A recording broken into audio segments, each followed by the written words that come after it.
aqui da CEF, Casa de Estudos Espíritas Fraternidade, no distrito de Itaipuaçu, em Maricá, Rio de Janeiro.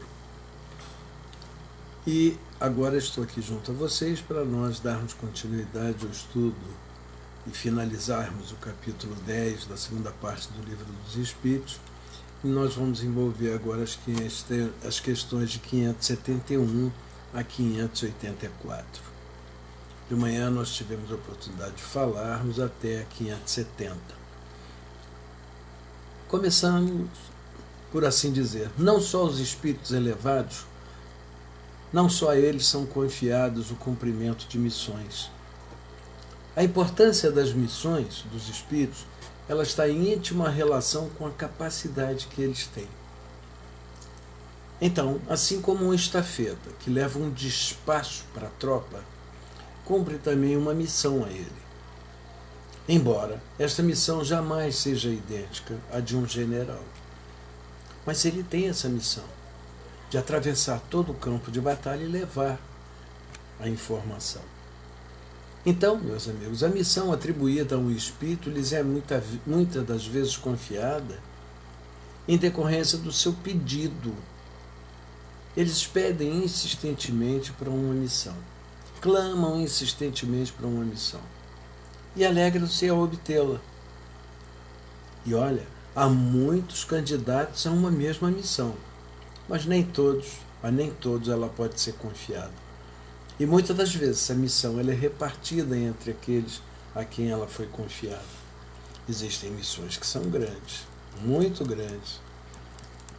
A missão dos espíritos encarnados constitui em instruir os homens, ajudá-los a avançarem, melhorarem suas instituições terrenas por meios de direitos e materiais. Direitos e deveres. Eles estão para orientar. Nas missões, existem aquelas que são mais ou menos gerais e importantes. Aquele que cultiva a terra cumpre sempre uma missão. O lavrador tem sempre essa missão, como aquele que governa ou aquele que instrui, aquele que dá aula. Tudo se encadeia nesse universo, nessa natureza do planeta. É ao mesmo tempo em que o espírito se prepara, ele se depura e através da reencarnação, também ocorre desta forma. Ele concorre dessa forma para o cumprimento dos desígnios da providência. Cada um tem a sua missão neste mundo, porque cada um pode ser útil num sentido. Entretanto, há efetivamente aqueles que vivem só pensando em si, né? E não tomam, e não sabem tomar decisões úteis para absolutamente nada. Eles são pobres seres e devemos lamentar, porque eles expiarão cruelmente sua inutilidade voluntária. Sua pena, ou melhor, sua reparação, frequentemente ocorre desde o momento em que estão aqui encarnados, através do tédio ou desgosto pela própria vida. E como é que se reconhece a missão de um homem na Terra? Ora, o reconhecimento de que um homem tem uma missão real na Terra ocorre pelas grandes coisas que nós conseguimos constatar, com as quais ele coopera e empreende na direção do progresso e bem-estar dos outros. Naquilo que ele proporciona aos seus semelhantes. Ele proporciona bem-estar e a possibilidade de realizarem coisas que jamais pensávamos em realizar sozinhos. Madre Teresa de Calcutá é um exemplo. O que ela fazia se não proporcionar alento e encorajar que os homens tomassem decisões? E olha, alguns homens são por vezes predestinados a certas missões e têm conhecimento disso, tendo, entretanto, um vago conhecimento quando reencarnados. Entretanto, essa missão, quando ela é extremamente importante e ele é dotado dessa capacidade, ela vai se desenhando após o nascimento dele, no cérebro dele, ela vai criando circunstâncias que são impulsões que ele vai tendo pelos desígnios de Deus. Seu mentor, seus espíritos simpáticos, seus espíritos, o seu mestre, o seu guru, vai empurrando e vai conduzindo-o até que ele chegue e por ele mesmo, ele sinta que por ele mesmo, não levado por ninguém, ele comece a agir. Agora, nem tudo que o homem faz é bom. Nem tudo que ele faz de ruim é consequência, é inconsequência de uma missão predestinada e a qual ele falhou. E ele é frequentemente, muitas das vezes, um instrumento de que um espírito se serve para fazer executar alguma coisa que considera útil.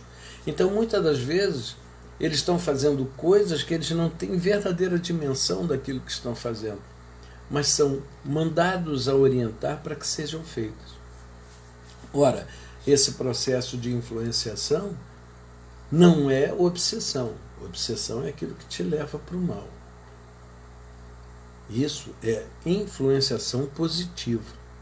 Então, um espírito que julga que seria bom escrever um livro e encontra um encarnado que seja capaz de receber essa informação e transcrever o livro, e esse livro seja útil ao ser humano, maravilha, ele vai se usar, ele vai se valer desse elemento.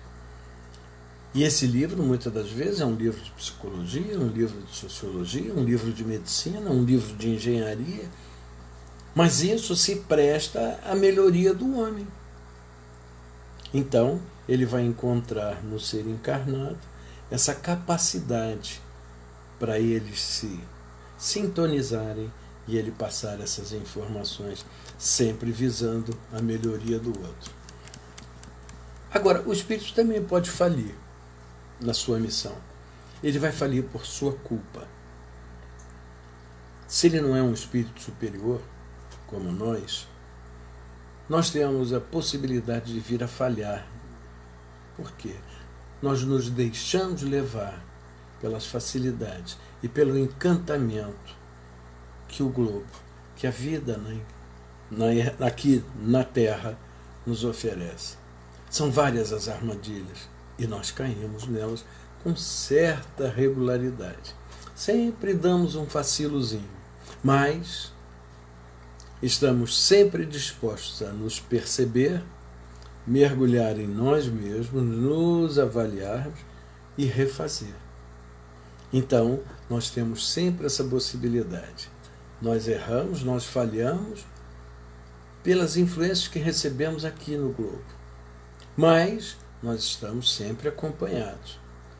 E às vezes a gente deixa-se ouvir pelo lado mal, como muitas das vezes a coisa, na medida que ela vai progredindo nessa senda do mal, nosso mentor insistentemente, numa tarefa árdua, na sua missão, valorosa missão de nos orientar, continua ali insistindo, até que a gente ouça e a gente diz, caramba, me toquei.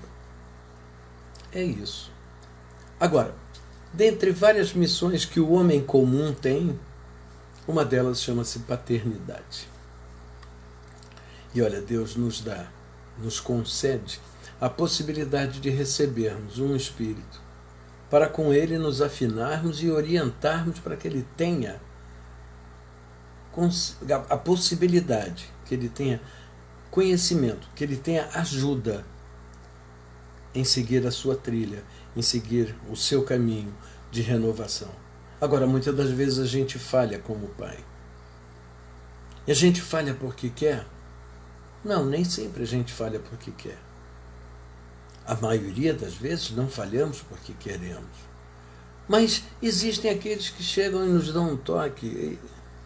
Orlando, olha o que você está fazendo. Que tipo de exemplo você está dando? O que você está ensinando?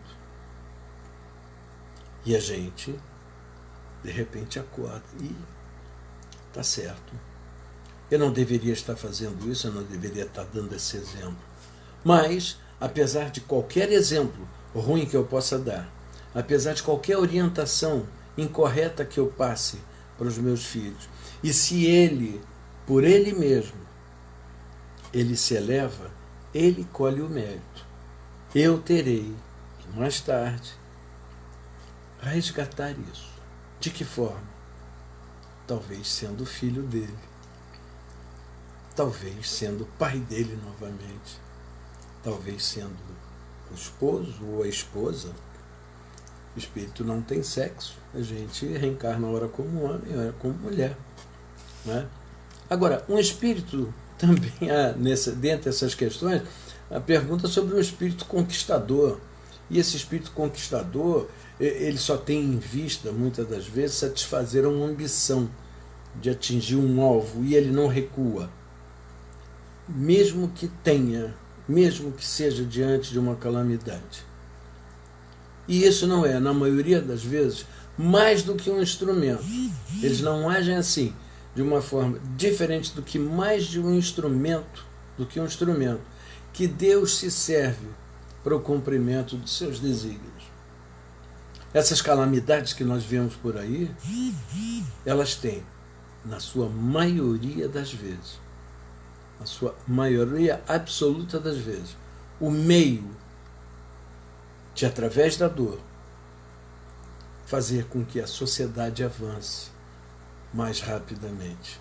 Então, é aquilo que já tivemos a oportunidade de falar. É o mal trabalhando em favor do bem. Porque a dor que nós vamos sentir vai nos fazer refletir, vai nos fazer reavaliar e vai nos permitir a mudança. Porque, afinal de contas, ninguém gosta de ficar sentindo dor. Então, segundo Kardec, os espíritos encarnados têm várias ocupações inerentes à sua experiência corporal. No estado errante, ou de desmaterialização, suas ocupações são proporcionais ao seu grau de adiantamento. Vejam os exemplos que André Luiz nos dá nas suas obras. Uns percorrem os mundos e vão se instruindo à medida do tempo e se preparando para uma nova reencarnação. Outros, mais avançados, ocupam-se no progresso, dirigindo os acontecimentos, ajudando na coordenação, na gestão de um povo, de um país, de um planeta. Outros encarnam com a missão de progresso. Outros tomam a tutela de indivíduos, que são aqueles nossos mentores. Uma dedicação total a nós, uma missão de dedicação, de amor, de afeto, e que estão sempre ao nosso lado, mesmo que a gente feche os ouvidos a essas orientações que eles nos cedem. Mas, quando a gente quebra a cara, a gente senta, chora, porque dói. E quando dói, a gente pede ajuda. E como Jesus disse, batei e abrir-se-vos-á, pedi e obtereis. E eles, solícitos, como de costume, não abrem mão da sua missão. Estão junto de nós e nos aparecem, nos intuem para a correção. Meus amigos, assim nós terminamos o capítulo 10 do Livro dos Espíritos, chegando até a questão 579. Obrigado a todos pela paciência, pela vontade. Tenham uma noite de muita luz, de muita paz. Que Jesus nos abençoe a todos.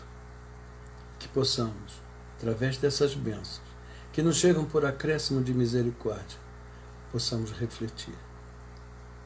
E nas nossas reflexões, que colhamos o fruto para as nossas reformas tão necessárias. Boa noite a todos. Até breve.